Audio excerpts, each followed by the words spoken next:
नमस्कार दोस्तों, राधे राधे। प्रेम से बोलिए गणेश भगवान की जय।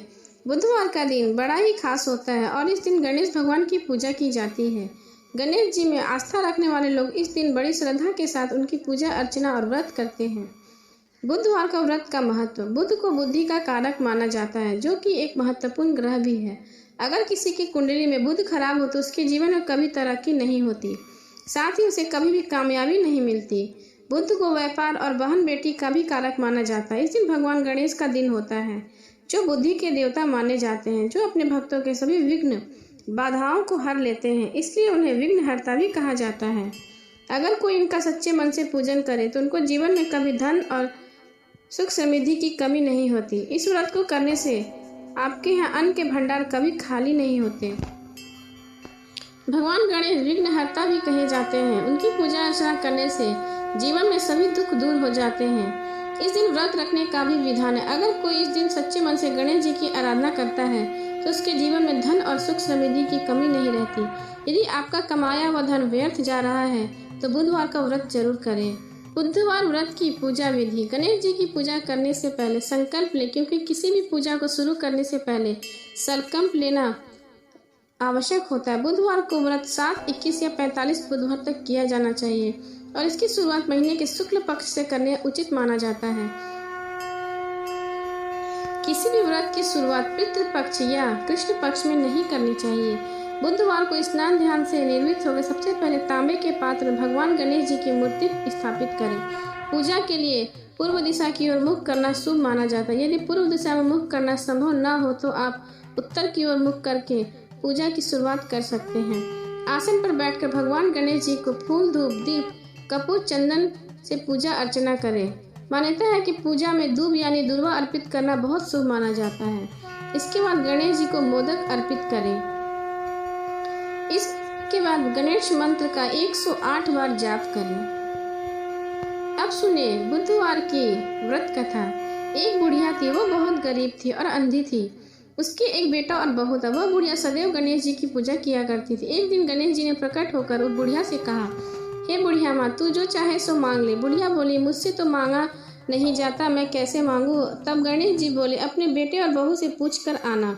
तब बुढ़िया ने अपने बेटे और बहू से कहा, गणेश जी कहते हैं कुछ मांग ले, बता मैं क्या मांगू। पुत्र ने कहा, माँ तू धन मांग ले। बहू से पूछा तो बहू ने कहा, नाती मांग ले। तब बुढ़िया ने सोचा कि ये तो अपने मतलब की बातें कर रहे हैं। अंत में उस बुढ़िया ने पड़ोसन से पूछा तो उन्होंने कहा, बुढ़िया तू तो थोड़े दिन ही जिएगी, क्यों तू धन मांगे और क्यों नाती मांगे। तू अपनी आंखों की रोशनी मांग ले, जिससे तेरी जिंदगी आराम से कट जाए। इस पर बुढ़िया बोली, यदि आप प्रसन्न हैं तो मुझे 9 करोड़ की माया दे, निरोगी काया दे, अमर सुहाग दे, आंखों की रोशनी दे, नाती दे, पोता दे और सब परिवार को सुख दे और अंत में मोक्ष दे। यह सुनकर गणेश जी बोले, बुढ़िया माँ, तूने तो मुझे ठग दिया। फिर भी जो तूने मांगा है वचन के अनुसार सब तुझे मिलेगा। और यह कहकर गणेश जी अंतर ध्यान हो गए। उधर बुढ़िया माँ ने जो कुछ मांगा था वह सब कुछ उसे मिल गया। हे गणेश जी महाराज, जैसे तुमने उस बुढ़िया माँ को सब कुछ दिया वैसे सबको देना। प्रेम से बोलिए गणपति महाराज की जय। अब सुने दूसरी कथा। एक दिन पार्वती माता स्नान करने के लिए गई, लेकिन वहां पर कोई रक्षक नहीं था। इसलिए उन्होंने चंदन के पेस्ट से एक लड़के का अवतार बना दिया और उसका नाम रखा गणेश। माता पार्वती ने गणेश को आदेश दिया कि उनकी अनुमति के बिना किसी को भी घर के अंदर न आने दिया जाए। जब शिव जी वापस लौटे तो उन्होंने देखा कि द्वार पर एक बालक खड़ा है। जब बालक वे अंदर जाने लगे तो उस बालक ने उन्हें रोक दिया और नहीं जाने दिया। यह देख शिव जी क्रोधित हुए और अपने सवारी बैल नंदी को उस बालक से युद्ध करने को कहा, पर युद्ध में उस छोटे बालक से नंदी को हरा दिया। यह देखकर भगवान शिव जी ने क्रोधित होकर उस बालक गणेश का सर काट दिया। अब माता पार्वती वापस लौटी तो वह बहुत दुखी और जोर जोर से रोने लगी।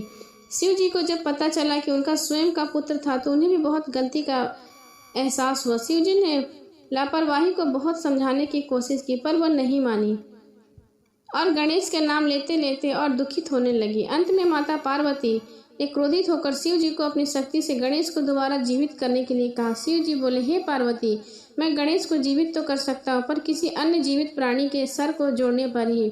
माता पार्वती रोते रोते बोल उठी, मुझे अपना पुत्र किसी भी हाल में जीवित चाहिए। यह सुनते ही शिव जी ने नंदी को आदेश दिया, जाओ नंदी, इस संसार में जिस किसी प्राणी कि जीवित प्राणी का सर तुमको मिले, काट लाना। जब नंदी सर खोज रहा था तो सबसे पहले उसे एक हाथी दिखा, तो वो उसका सर काट कर ले आया। भगवान शिव ने उस सर को गणेश के शरीर से जोड़ दिया और गणेश जी को जीवन दान दे दिया।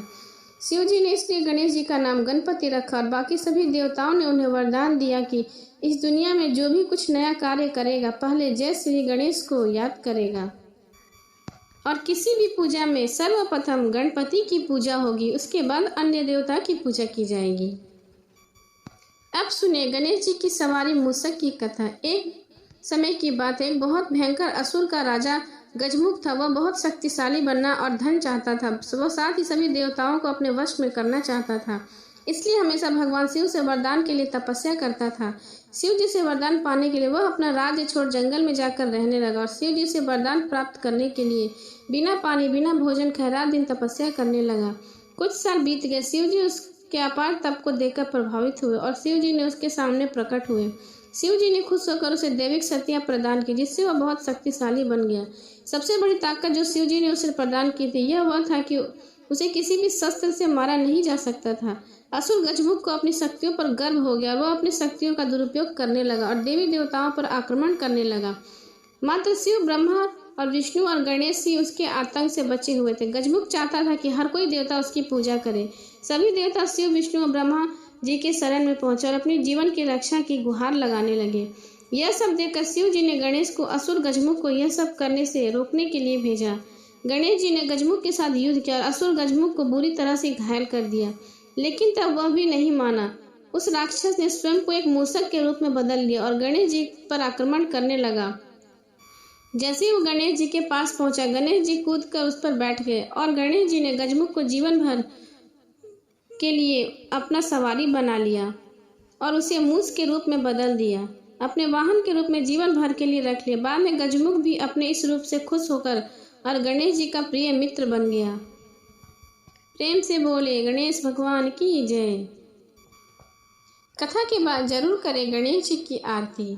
सुख करता दुख हरता वार्ता विघ्नाची, नुरवी पूर्वी प्रेम कृपा जयाची, सर्वांगे सुंदर उठी सेंदुराची, कंठी झलके माल मुक्ता फलाची, जय देव जय मंगल मूर्ति, कृपा दर्शन मात्रे मनोकामना पूर्ति, जय देव रत्न खचित फल तुझको गौरी कुमरा, चंदन उठी कुमकुम केशरा, हीरा जड़ित मुकुट शोभतो बरा, रुंझनी नुपुरे चरनी घारिया, जय देव जय मंगल मूर्ति, दर्शन मात्रे मनोकामना पूर्ति, जय देव लंबोदर पीतांबर फणिवर वंदना, सरल सौंड वक्रतुंड त्रियना, दास रामाचा वाट पाहि सदना,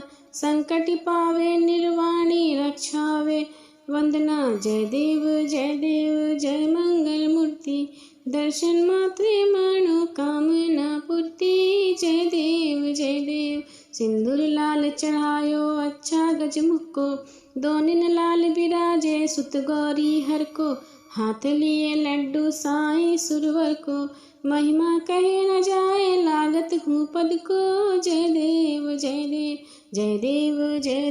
जय मंगल मूर्ति, दर्शन मात्रे मनोकामना पूर्ति, जय देव। प्रेम से बोलिए गणपति महाराज की जय।